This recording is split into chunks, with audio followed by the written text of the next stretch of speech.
AIMIM सदर असदुद्दीन ओवैसी ने एक बार फिर से बाबरी मस्जिद को याद किया है। महाराष्ट्र के अकोला में एक रैली से उन्होंने कहा कि असदुद्दीन ओवैसी ने एक रैली से खिताब किया, मुस्लिमों को 6 दिसंबर नहीं भूलना चाहिए, अगर भूले तो 6 दिसंबर दोहराया जाएगा।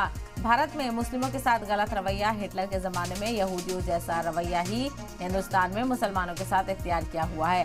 तो असदुद्दीन ओवैसी ने यहाँ पर एक बार फिर से कड़ा हमला किया है मरकजी हुकूमत पर और निशाना साधते हुए कहा है कि जो मुसलमान हैं वो बाबरी मस्जिद वाले वाक़े को ना भूले। तो महाराष्ट्र के अकोला में एक रैली से खिताब करते हुए असदुद्दीन ओवैसी ने कहा कि मुस्लिमों को 6 दिसंबर नहीं भूलना चाहिए, अगर भूल जाओगे तो इस तरह के वाक़े दोहराए जाएंगे।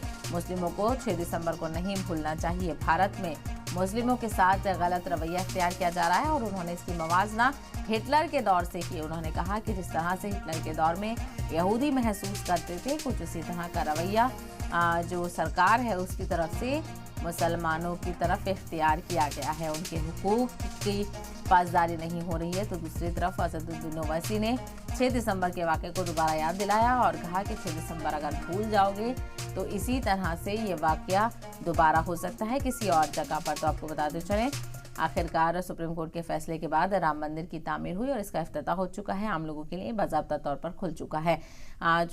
लेकिन जिस तरह से इसकी शुरुआत हुई थी वो तनाज़े भरी थी और कहीं ना कहीं जो मुसलमान हैं उनमें कई तंजीमों की तरफ से मायूसी का इजहार किया गया था और असदुद्दीन ओवैसी लगातार इसकी मुखालफत करते हुए नजर आते हैं और उन्होंने महाराष्ट्र के अकोला में आवाम से खिताब किया। इस दरमियान मुसलमानों से कहा कि 6 दिसंबर ना भूलें। भारत में जो मुसलमान हैं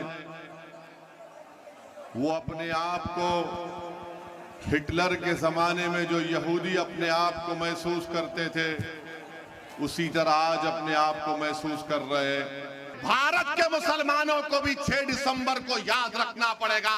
अगर तुम 6 दिसंबर को भूल जाओगे, नौजवानों तुम नहीं देखे हम देखे, अगर तुम 6 दिसंबर को भूल जाओगे तो खुदा ना खास्ता तुम्हारी जिंदगी में फिर 6 दिसंबर ना हो जाए, खुदा ना खास्ता तुम्हारी जिंदगियों में फिर 6 दिसंबर ना हो जाए।